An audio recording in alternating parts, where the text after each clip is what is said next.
If voting made any difference, they wouldn't let us do it. Mark Twain.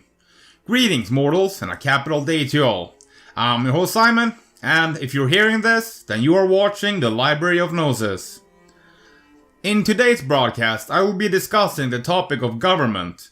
The word government derives from the term govern, from Old French gouverner, derived from the Latin gubernare, to direct, rule, guide, govern. Govern, which means to rule with authority. Authority, which the Oxford Dictionary defines as the power or right to give orders, make decisions, and enforce obedience. Enforce obedience. Key words here. The government is that institution which holds the monopoly of force. This is what separates a government from a company. A company does not hold a monopoly on force, and has therefore to sell you their product through voluntary means. Whereas the government uses a threat of force to compel you to obey their will. This is what separates a government from a company, the use of force. The state generates its income through the use of taxation, defined as a compulsory contribution to state revenue. Notice the word compulsory, meaning not voluntary. You do not have a choice in the matter. You cannot decide if you want to pay taxes or not. You are forced to. It is the law, after all. Do you know what it is called when someone takes the product of your labor by the threat of force? Well, some might call it slavery, of course. Far too many confuse laws with morality. Yet laws are different in every country, so how can they be the foundation for morality? If it is wrong to steal in Ireland, then it's equally wrong to steal in Australia, no matter what laws may apply there. You see, dear watcher, laws are an opinion with a gun. Most laws are not there to protect you, they are there to control you. There is a simple concept known as the non-aggression principle. It is that the initiation of force or coercion against others is inherently wrong and illegitimate, and individuals should resolve disputes and conflict through peaceful, voluntary means. Unless there is a victim, there is no crime. Not paying your taxes is a victimless crime. Therefore, it is not a real crime. It is just another tyrannical way of controlling you. Taxation is theft, or well, it is extortion. The government is the institution that has the monopoly of force, meaning it is illegal for a private agent to murder. But it is perfectly fine when a government starts a war, i.e. mass murder. It is illegal for a private agent to steal or extort capital from other individuals. But somehow it is perfectly fine for the government to do the same thing and label it taxation. Your money or your life, the highwayman says. Your money or your life, the government says. Somehow we scorn the highwayman for his deeds, but we praise the government for their extortion. This hypocrisy is the basis for all governments. If taxation without consent is robbery, the United States government has never had, has not now, and is never likely to have, a single honest dollar in its treasury. If taxation without consent is not robbery, then any band of robbers have only to declare themselves a government, and all their robberies are legalized. Lysander Spooner.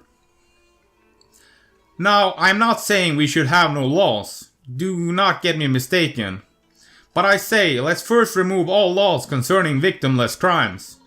Then we are left with simple things like fraud, assault, theft, and murder.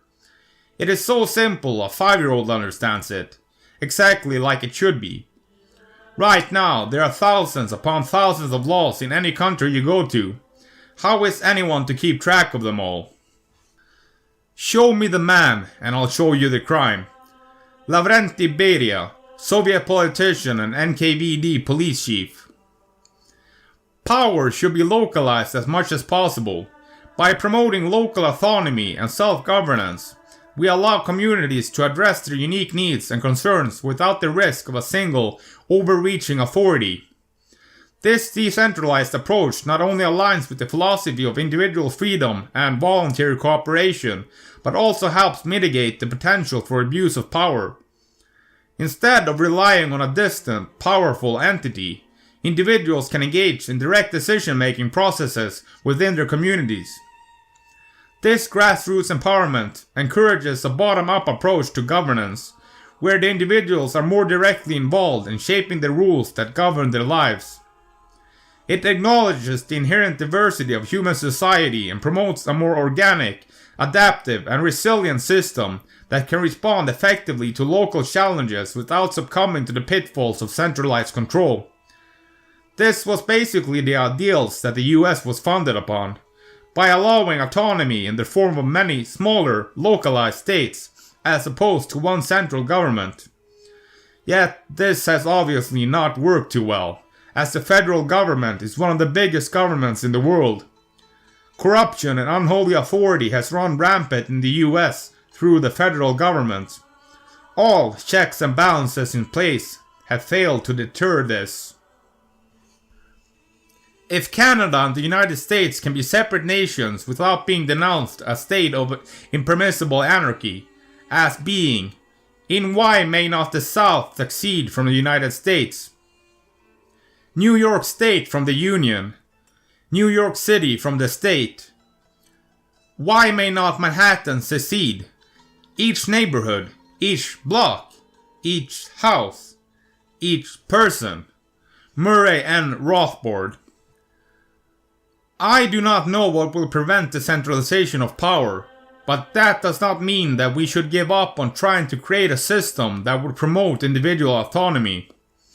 I would personally prefer there to be no government whatsoever, but I admit that this is a radical stance, and considering the mentality of the average citizen, this might not be a feasible solution as it currently stands. To quote Mark Passio, government is slavery.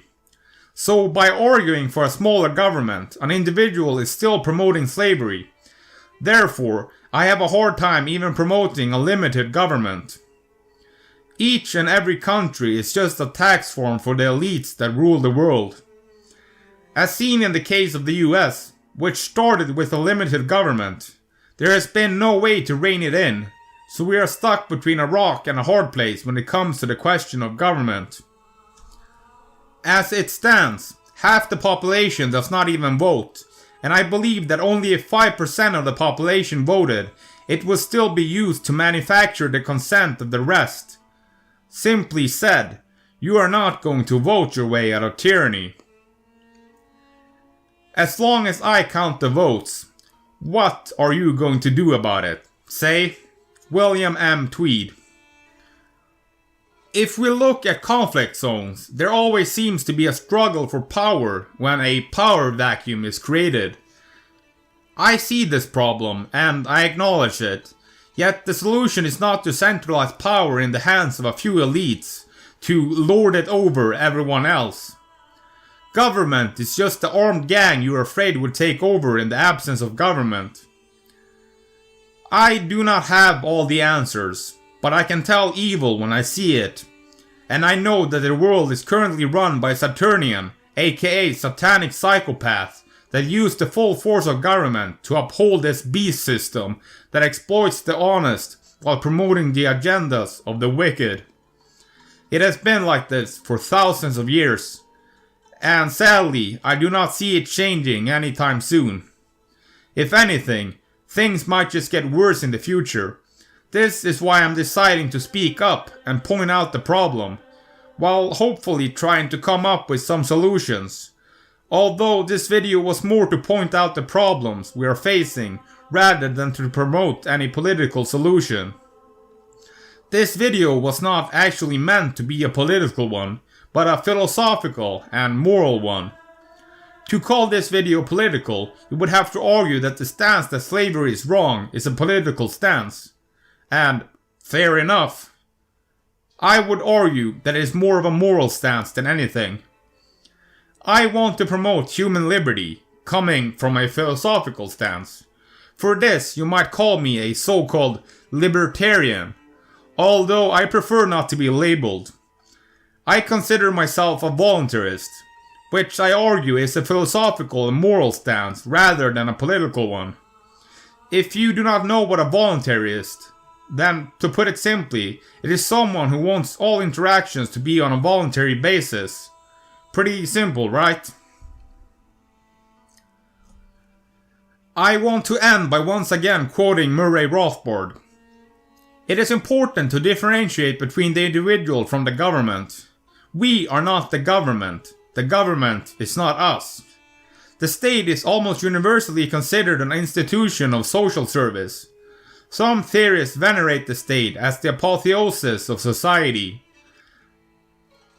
Others regard it as amiable, though often inefficient, organization for achieving social ends. But almost all regard it as a necessary means for achieving the goals of mankind, a means to be ranged against the private sector, and often winning in this competition for resources. With the rise of democracy, the identification of the state with society has been redoubled, until it is common to hear sentiments expressed which violate virtually every tenet of reason and common sense, such as "we" or "the government." The useful collective term "we" has enabled an ideological camouflage to be thrown over the reality of political life. If "we" or the government, then anything a government does to an individual is not only just and untyrannical, but also voluntary on the part of the individual concerned. If the government has incurred a huge public debt which must be paid by taxing one group for the benefit of another, this reality of burden is obscured by saying that we owe it to ourselves. If the government conscripts a man, or throws him in jail for dissident opinion, then he is doing it to himself, and therefore nothing untoward has occurred. Under this reasoning, any Jews murdered by the Nazi government were not murdered. Instead, they must have committed suicide, since they were the government, which was democratically chosen, and therefore anything the government did to them was voluntary on their part. One would not think it necessary to belabor this point, and yet the overwhelming bulk of people hold this fallacy to a greater or lesser degree. We must therefore emphasize that we are not the government. The government is not us. The government does not in any accurate sense represent the majority of people. But even if it did, even if 70% of the people decided to murder the remaining 30%, this would still be murder and would not be voluntary suicide on the part of the slaughtered minority. No organistic metaphor, no irrelevant bromide that we are all part of one another must be permitted to obscure this basic fact. Now we're coming to the end of this video. I want to take the time to thank all my Patreon supporters.